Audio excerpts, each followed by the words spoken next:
What I want to do now is just look in this section at where we are now and how it plays out in this five-sense reality. We've come down the levels, now plays out here. Manipulation of five-sense reality.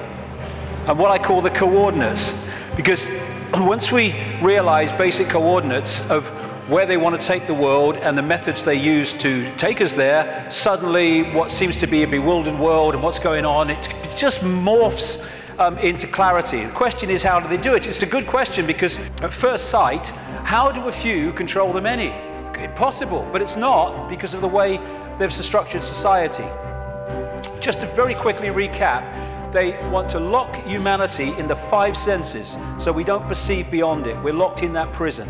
They have interbreeding bloodlines, computer terminals, I would call them, which play out this interdimensional conspiracy within visible light, what I call the Illuminati bloodlines. And they've set up a structure whereby the bloodlines who answer to the reptilian control system then control the governments, the people in power in all the various institutions. And crucial all the way through is to structure society. I mean, you can symbolize it as a spider's web, or like this as a pyramid. The idea is to hoard advanced knowledge, the kind of stuff we've been hearing about today and more, in the upper levels of this structure, this pyramid within pyramid structure, compartmentalized pyramid, where the few at the top are the only ones that know how it all fits together. And they keep the general population in ignorance of what they know, therefore they have the power, so they can manipulate the perception of the masses by keeping them in ignorance. This is why the education system is not about educating, it's about programming. And they place their people in so-called power. What we are told is at the top of the pyramid of power, presidents, prime ministers, and all these people, in the upper echelons of the pyramid, but nowhere near the top. The real people in power are behind them, in the shadows, and these are the conduits, the presidents, the prime ministers, and all the rest of it, for bringing that agenda into the public arena as changes in laws and legislations and the structure of society. So they compartmentalize all these different pyramids within pyramids, so that in the end, the banking system is encompassed by a pyramid. I mean, a bank's a pyramid in itself, all hierarchical pyramids, but then the banking system is encompassed by a pyramid, and at the top of that are the same families, most notably the Rothschilds. Same with the businesses. The transnational corporations are compartmentalized pyramids in and of themselves, but they go into a bigger pyramid which encompasses all the transnational corporations. So at that point, they are one corporation, just as at that point, all those banks are one bank. Same with politics, education, all these things. And people in this part of the pyramid here, they go to work, they're not trying to manipulate anybody, they're not trying to create a fascist Orwellian agenda and global state. They just want to go about their careers, earn money, go on holiday, provide for their families. But they don't know how their apparently innocent contribution individually connects with other apparently innocent contributions around the system. When you connect them together, you see it's anything but an innocent direction that it's taking the world.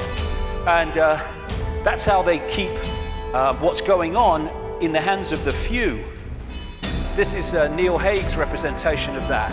This is the general population, and these are the kind of dark suit administrators of the system until you get up here to where the control system is. And most even here won't know that exists. Oh, I've just got this order from on high, I don't know where it's come from. Well, maybe we ought to bloody ask, instead of just doing it. And again, it can also be symbolized as the web, where these various strands, they're secret societies, semi-secret organizations, which go out and connect all these apparently unconnected countries, institutions, media organizations, banks, etc.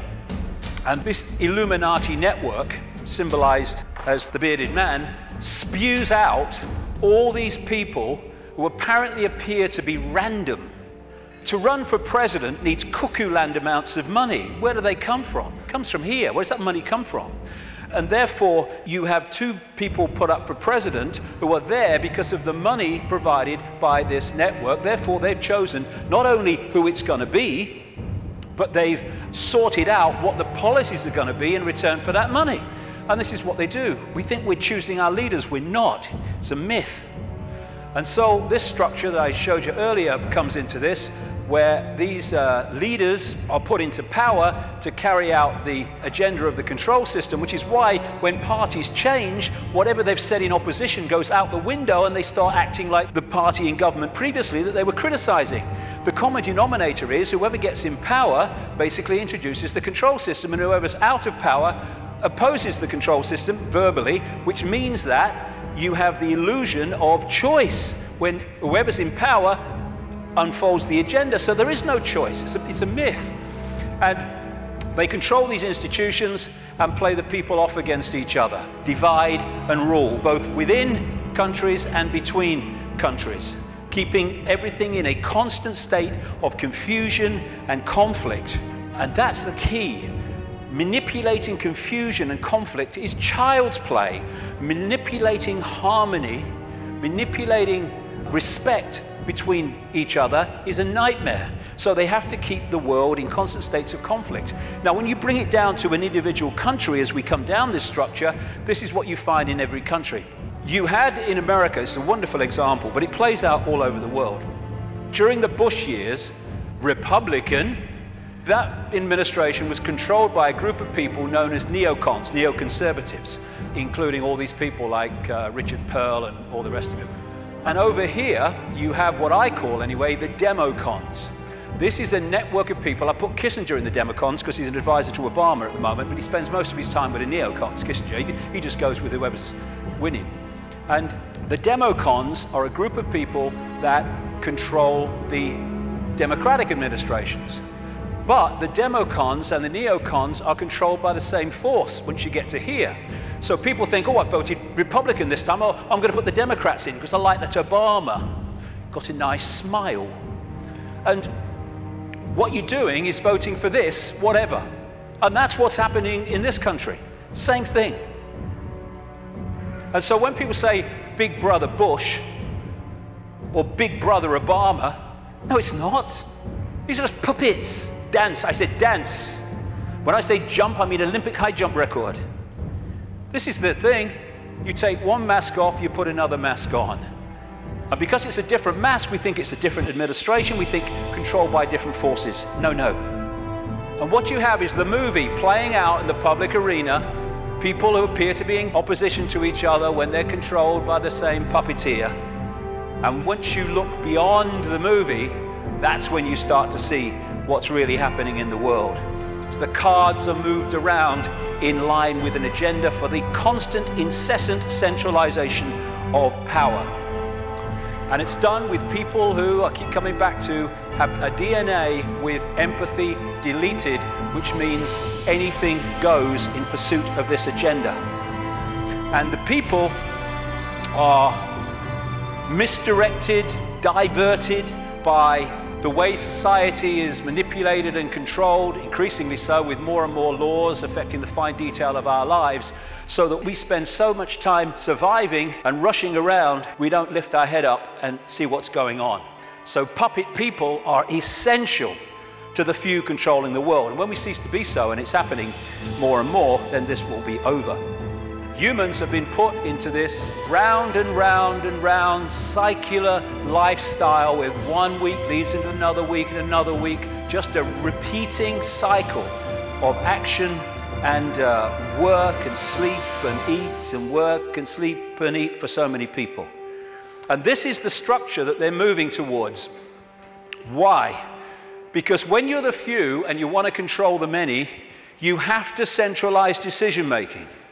The more diversity of decision-making there is, the less control any central point is going to have over it.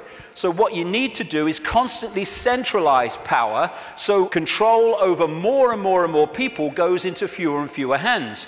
We started with a tribal situation a long time ago. The people in the tribe decided what was going to happen.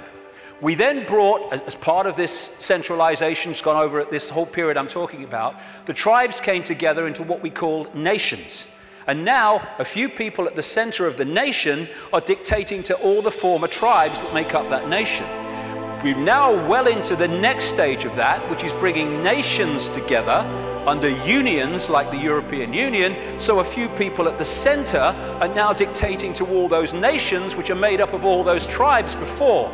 And the next stage of that, which they're already preparing for, is to take us into a world government that would dictate to these unions that are building up, like the European Union, the American Union that they want via the North American Union, the Pacific Union, evolved out of organizations like APEC, Asia Pacific Economic Cooperation, and the African Union, already in place, evolved out of the Organization of African Unity and other bodies. And what they done in many of these unions is start them off as free trade zones, just for jobs, that's all it is, no worries. And then they've turned them into fully fledged dictatorships, which is what happened in the European Union. And the reason is that you've got to centralize power if you want to get more and more control in the hands of the few over more and more people.